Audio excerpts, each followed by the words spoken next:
guys, Ken Sudduth, and we're here with another edition of Legal Lions. And today we're at beautiful Bonita Springs, Florida at the FACDL conference. That is the Florida Association of Criminal Defense Lawyers. And I am with attorney Megan Blancho from the law office of Megan Blancho. And Megan will tell us a little bit about herself. She is not currently a criminal defense lawyer, but she'll explain why we're here and what she does. Megan, if you would just give us kind of a brief background about you and what you do and what you've done in the past. Catch us up to speed. Absolutely. Attorney Megan Blancho, and I was licensed to practice here in 2004. I started off as a criminal prosecutor in Pensacola, Florida, and that I went to the Department of Health, where I was a prosecutor for the healthcare licensing board. So I prosecuted in the nursing section and podiatric medicine. After years of prosecuting, over 12 years ago, I started my own practice, and it is now dedicated solely to healthcare licensing defense throughout the state of Florida. That means nurses, massage therapists, chiropractors, any of the healthcare licensing boards. I handle the administrative licensing investigations by the Department of Health. Great. That's interesting. So what I'd like to do is get a little Q&A, if you will, from the perspective of a health license person, be it a nurse or a doctor or whatever. So let's start with, I suppose you deal predominantly with nurses, is that correct? Yes, they are the largest healthcare board in the state of Florida. So a lot of my clients are nurses throughout the state, in addition to them licensed massage therapists and the other smaller boards as well. Nurses have a lot of unique situations that they deal with in the hospitals or nursing homes, medication administration. So it can be accused if there's a documentation error, possibly drug diversion, or if they have a test positive on a drug screen, say for THC from a CBD product, or if they are arrested for a domestic violence charge or DUI. That is actually why I'm here at this conference, is to help criminal defense attorneys understand the unique position that their clients are in when they hold a healthcare license, that the arrest alone can trigger an employment exclusion under a level 2 background screening, and that they have a reporting requirement in writing within 30 days if they enter a plea other than not guilty to any criminal charge in any jurisdiction, to submit that in writing within 30 days to their board. A withhold of adjudication is a conviction, and there are certain charges that are enumerated violation of their Practice Act that is going to cause a problem or issue if they actually enter a plea to them. So want to make sure that nurses and other healthcare licensees are aware of the impact that a criminal charge and case is going to have prior to when the case finalizes. Gotcha. So if any of these situations occur with a nurse, what would typically be the first thing that happens, or how are they notified? What happens next? Well, sometimes they receive the notice from AHCA, the Agency for Healthcare Administration, that they have an employment exclusion. Sometimes they have an arrest that is an employment exclusion, but they fail to receive the notice. They may receive a notice of investigation from the Department of Health. There's times where the Department of Health is aware of a licensee being arrested, and they're waiting to see what happens with the disposition before they notify the individual that they have a pending investigation. It's important to contact the healthcare licensing defense attorney as soon as possible in the process. I work very closely with my clients' criminal defense attorneys throughout Florida to provide mitigation letters explaining the unique situation that the licensee is in with the criminal case and the best possible outcome. Sometimes it's a change of the charge for creative charging. Sometimes it's a dismissal through a diversion program. It's important to know that a withhold is a conviction for purposes of their healthcare license. If they receive a notice of investigation from the Department of Health, it's important to take action right away by hiring an attorney. The Department of Health has attorneys that are going to be assigned to the case to prosecute your license. It's important to have an attorney to defend the license. So usually, if they have received a letter of investigation from the Florida Department of Health, what do you imagine they would do first, typically, in your experience? I'm sure this is maybe they have some knowledge that they're going to be receiving this, but sometimes it might be a surprise. I don't know. What is the scenario normally, and once they get this letter, how do they typically reach you?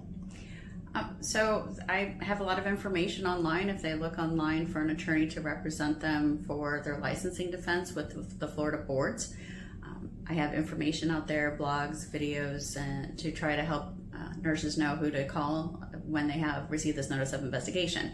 If they're aware that they might be receiving a notice of investigation, often they've been terminated, that would also be the time to initially contact me so we can start putting things in place prior to even receiving the notice of investigation.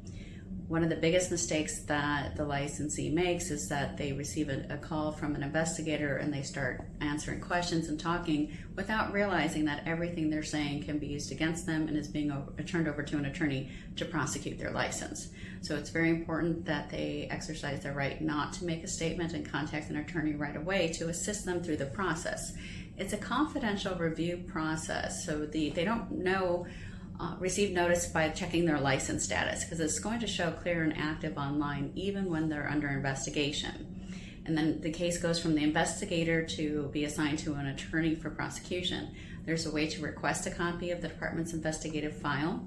Every case at some point is going to be presented by the prosecutor to the probable cause panel at a confidential telephone meeting that my client and I cannot attend. And at that meeting, the prosecutor is going to make one of three recommendations. Close the case with no violation, meaning insufficient evidence of a violation of the Practice Act. A letter of guidance, which is non-public, non-disciplinary, but advises a licensee to take better precautions going forward in the future. Or an administrative complaint. And then 10 days after that finding of probable cause for an administrative complaint, that complaint is going to be online against the person's license. So it's very important to act in advance of that confidential meeting. What I do is I prepare a mitigation packet addressing the issues and concerns, oftentimes with my client's resume or professional reference letters, if they have any service awards, sometimes additional continuing education classes, and address the accusations. If it's an accusation that drug diversion is really a documentation error issue, if it's patient abandonment, was it really an employer issue? Maybe the person resigned effective immediately, but that doesn't necessarily mean that it's going to be patient abandonment. There's differences between employment abandonment and patient abandonment. So there's a lot of things to know and the nuances of how to address these complaints to try to get the case closed at that probable cause panel. If this case is closed, it will remain confidential. There's no disciplinary action, and the licensee's not responsible to pay the department's investigative cost. A lot of people don't know that if an administrative complaint is filed and the board enters a final disciplinary order sanctioning their license, that they're also responsible to pay the department's investigative costs. So you end up paying for your own prosecution. It's best not to wait to see how things proceed. You might think, well, I submitted an initial response and I haven't heard back for months. It's a very slow administrative review process depending on the type of allegation that's being investigated. The panel that I mentioned only meets about once a month, and they have to get cases on in advance of that. So it takes time to move through that administrative review process. All right, so what else would you say? So once they've contacted you, and I know I would assume it depends, depending on whatever the situation is, but what typically happens next? So you would need to go to the review board, or what happens next? I know, a couple of examples maybe. So I send a letter of representation, making sure that we have all of the initiating case documents. That's all we can get at that time, which means whatever the complainant submitted to the Department of Health, to make sure that we receive everything that we're entitled to for that initial review to submit an initial response to the allegations.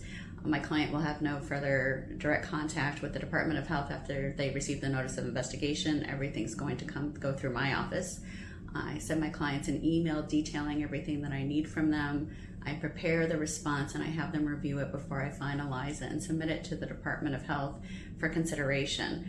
If it's in the emergency action unit, then if it's downgraded, then it gets assigned to a different attorney. I always request a copy of the department's investigative file.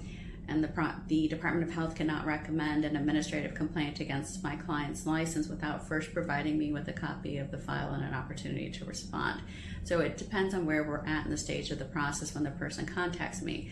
It's best if I can be notified as soon as possible in the process, even if before they even receive the notice of investigation, if they think that's coming. If, especially certain cases, I would have my client submit to drug testing. It takes a little bit of time to get hair or urine test results back, or complete some continuing education, or get reference letters and put together that mitigation packet. So the sooner in the process that you can engage legal counsel, the better off you are, and hopefully seeking and obtaining a case closure at that probable cause panel review. Now, for the panels that make a recommendation for disciplinary action, the mitigation packet also serves to help provide additional information to the panel to review, because if they make a recommendation for disciplinary action, they authorize the administrative complaint, then hopefully we're at the lower end of the guidelines for that disciplinary violation. I work to get positive settlement resolutions for my clients who do end up with an administrative complaint, and sometimes we need to go to hearing. We have an option of either an informal hearing before the board, where we do not contest the factual allegations in the administrative complaint, but we're providing additional mitigation for the board to consider, because it is the board in the end who decides how to handle the case as far as any disciplinary action. If we go to a formal hearing, that's before an administrative law judge, we are disputing the material allegations in the administrative complaint, and the judge makes a recommended order. In the end, we still go before the board. The judge only has the authority to make a recommendation of if there's a finding of a violation, and if so, if any, what type of disciplinary action should be entered. The judge can also make a recommendation to dismiss the administrative complaint. After that recommendation, then we still go before the board for them to review the judge's recommended order and to enter the final order. So that process, if we go to a formal hearing, takes a very long time to move through that process. Is there anything else you would say that we would need to know about that nurses in that situation, or if not, then maybe talk more about doctors or massage therapists or any other area that you work with? So the due process is the same for every healthcare license, as far as there's an initial it goes from the investigator to an attorney, and it's going to be presented to the probable cause panel for that board, that confidential meeting that my client and I cannot attend. There's definitely different issues that can address, or maybe a massage therapist, if there's and even nurses, about appropriate boundary issues and education and things that we can do. Whether there's a crime that relates to the practice, standard of care violations. There's certain cases where we need to bring in an expert to render a professional opinion.